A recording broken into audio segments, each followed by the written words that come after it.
베트남 통일 후에도 추방당하지 않은 유일한 한국인. 30년간 3만 명의 나환자를 치료한 그녀를 베트남 사람들은 성녀라 불렀습니다. 2019년 4월 베트남 꽝아이성 수천 명의 사람들이 한 장례식에 모였습니다. 관 위에는 베트남 국기와 태극기가 나란히 덮여 있었습니다. 91살로 세상을 떠난 진보금 수녀. 베트남 정부는 그녀에게 국장에 준하는 예우를 했습니다. 성모 마리아가 하늘로 돌아가셨습니다. 한 나환자가 울며 말했습니다. 그녀가 없었다면 우리는 모두 버려진 채 죽었을 겁니다. 하지만 50년 전 그녀는 26의 평범한 간호사였습니다.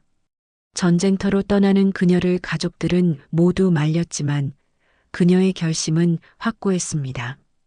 1969년 2월 김포공항. 진보금은 월남 파견 간호사 모집에 지원했습니다. 충남 논산의 가난한 농가에서 자란 그녀는 간호학교를 수석으로 졸업했습니다.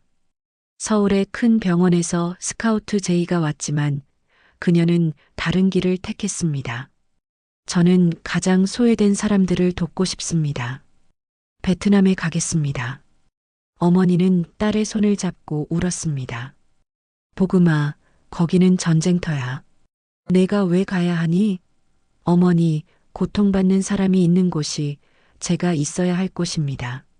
1969년 3월 420 도착. 그녀가 배치된 곳은 꽝아이성 야전병원이었습니다.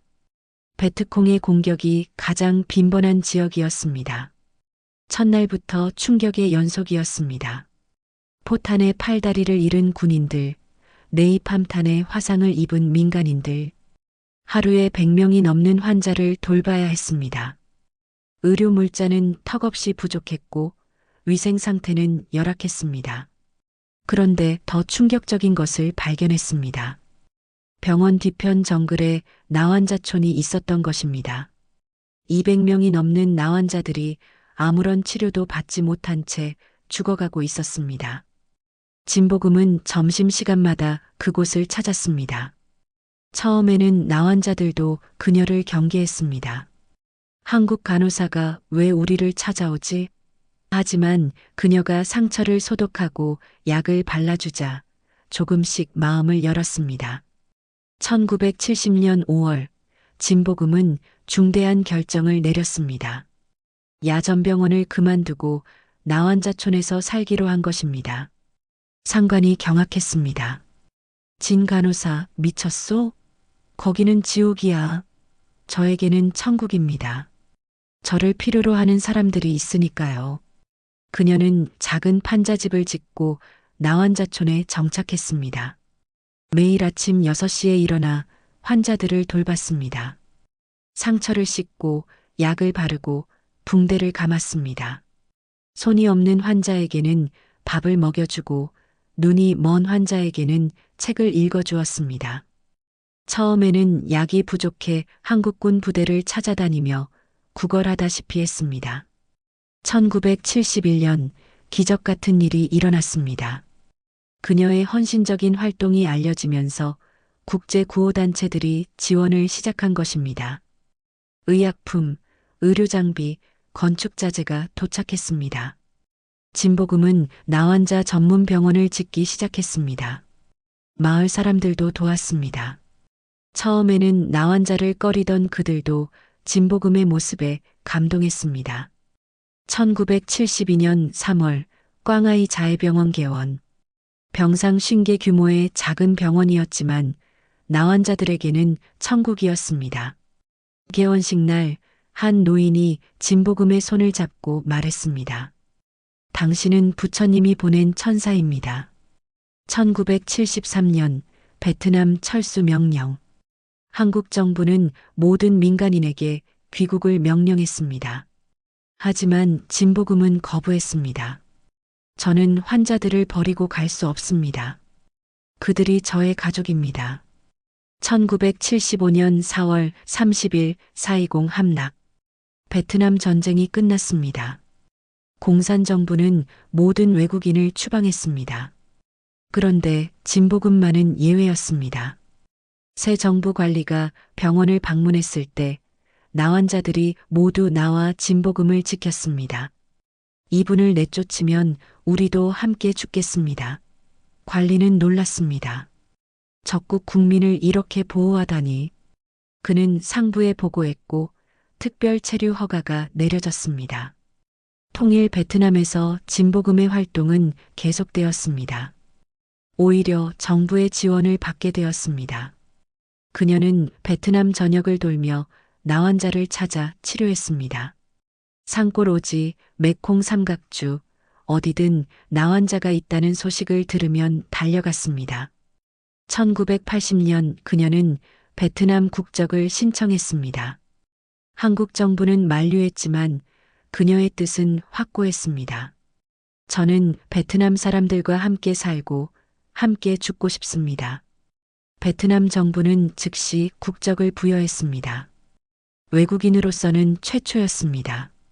1985년 진보금은 더 큰 프로젝트를 시작했습니다. 나환자 자녀들을 위한 학교 설립이었습니다. 나병은 유전되지 않지만 편견 때문에 아이들은 교육을 받을 수 없었습니다. 그녀는 직접 교사가 되어 아이들을 가르쳤습니다. 베트남어, 수학, 과학, 그리고 한국어도. 아이들은 그녀를 어머니 선생님이라고 불렀습니다. 1990년 첫 졸업생이 나왔습니다. 15명 중 10명이 대학에 진학했습니다. 기적이었습니다. 나환자의 자녀가 대학생이 되다니. 1992년 한국 베트남 수교. 24년 만에 진보금은 한국을 방문할 수 있었습니다. 노모는 딸을 알아보지 못했습니다. 머리는 백발이 되고 얼굴은 주름으로 가득했습니다. 보금아, 정말 내가 맞니? 어머니, 죄송해요. 불효녀였어요. 아니다. 내가 한 일을 들었다. 자랑스럽다. 한국 정부는 그녀에게 국민훈장을 수여하려 했지만 그녀는 거절했습니다. 저는 베트남 사람입니다. 상 대신 병원의 의료 장비를 지원해 주세요. 1995년 진보금은 충격적인 진단을 받았습니다. 나병에 감염된 것입니다. 30년간 환자를 돌보다 자신도 감염된 것이었습니다. 하지만 그녀는 담담했습니다. 이제 저도 진짜 그들의 가족이 되었네요. 그녀는 치료를 받으며 계속 일했습니다. 손가락이 굳어가고 발가락 감각이 사라져도 멈추지 않았습니다.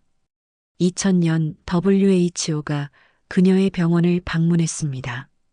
30년간 3만 명 치료, 완치율 85%, 경이로운 기록이었습니다. WHO는 그녀를 아시아의 슈바이처라고 불렀습니다. 2005년 진보금은 또 다른 도전을 시작했습니다.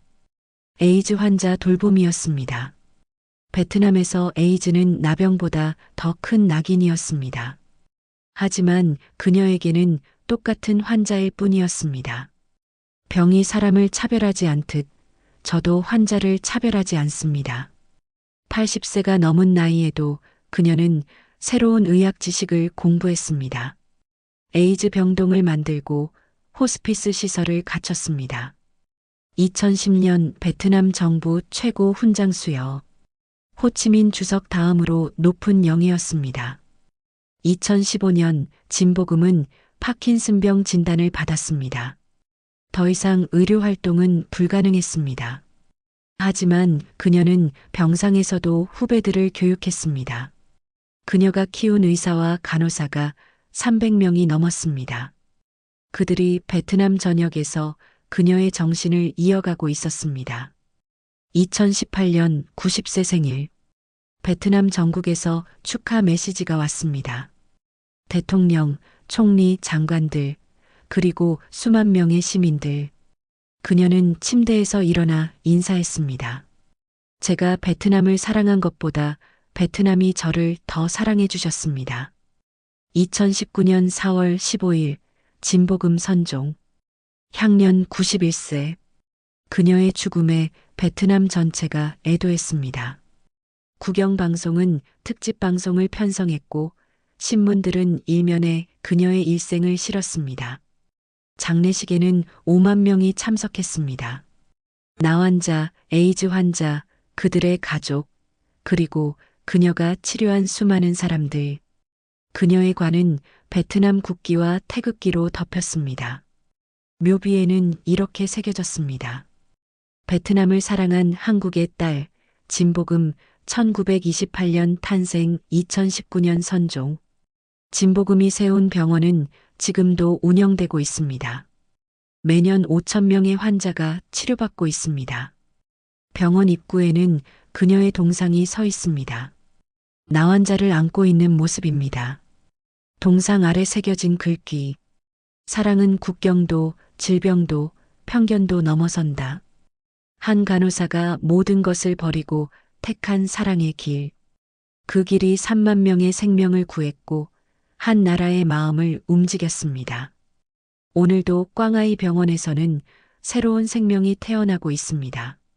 진복음의 사랑은 영원히 이어질 것입니다. 이 이야기가 마음에 닿았다면 구독과 좋아요로 함께 해주세요.